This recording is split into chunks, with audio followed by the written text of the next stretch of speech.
Masyaallah muslimin rahimani wa rahimakumullah. Saya akan katakan menjadi 5 materi agar tidak sia-sia perkumpulan kita ini. Yang pertama, bahwasanya kita harus tahu dulu apa itu makna zikir.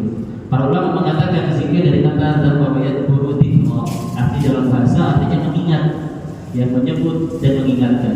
Secara istilah, zikir adalah segala bentuk ibadah yang bertujuan mengingat Allah, baik dengan lisan kita, dengan hati kita, dengan perbuatan kita, sesuai dengan tuntunan Al-Quran dan Sunnah Nabi Sallallahu Alaihi Wasallam. Maka di antara ulama, di antara Imam An-Nawawi untuk kitabnya yang warna merah, Riyadhus Shalihin, beliau mengatakan zikir adalah ibadah yang mencakup tasbih, tahmid, tahlil, takbir, membaca Al-Quran, doa, dan setiap ketaatan kepada Allah Subhanahu Wa Taala. Lantas sekarang saya tanya, apa ucapan tasbih? Tahmid, tahlil, takbir. Sekarang apa ucapan yang tanpa menggerakkan bibir? Zikir apa? Apa? Insyaallah ada hari ini. Nanti coba perhatikan, ketika kita bertasbih, tergerak nggak bibir kita? Alhamdulillah, gerak. Alhamdulillah. Allahu Akbar. Tapi la ilaha illallah tidak bergerak. La ilaha illallah. Maka di antara para ulama, ketika beliau menyembunyikan amal ibadahnya agar tidak diketahui, maka beliau berzikir dengan tahlil. La ilaha illallah. Mau tersenyum dia tetap berzikir la ilaha illallah.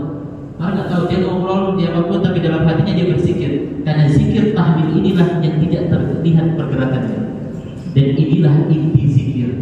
Di antara hadis Nabi Sallallahu Alaihi Wasallam, Nabi bersabda, di antara sebaik-baik zikir adalah la ilaha illallah. Ini dalam hadis Nabi riwayat Imam Ahmad. Ma'asyiral muslimin rahimani wa rahimakumullah.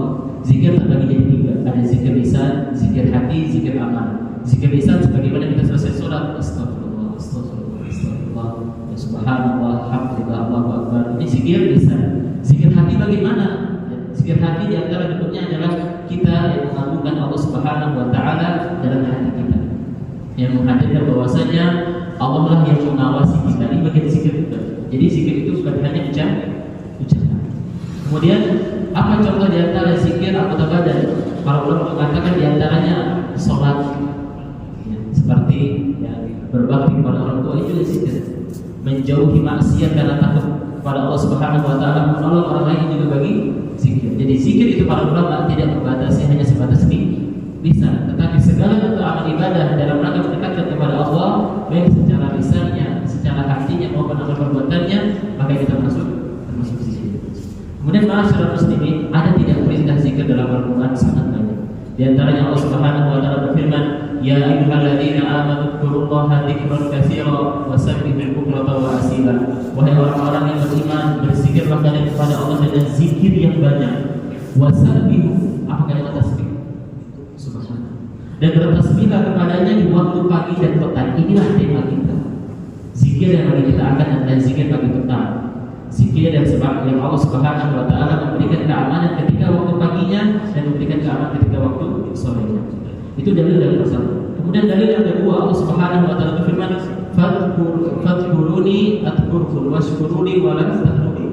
Berzikirlah kepadaku maka aku akan dekat kepada kalian. Washkuruni, dan bersyukurlah kepadaku wa la takfurun, dan jangan kalian kufur. Banyak sekali. Lantas ada tidak dari hadis Nabi sallallahu alaihi wasallam? Jawabannya sangat banyak. Di antara Nabi sallallahu alaihi wasallam bersabda, "Liyakun lisan rabban min dzikrillah."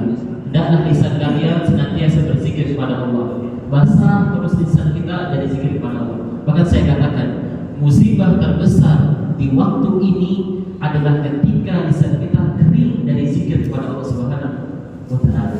Kenapa? Allah Subhanahu wa taala berfirman, perhatikan sini. Kalau saya bilang syukurnya lihatnya.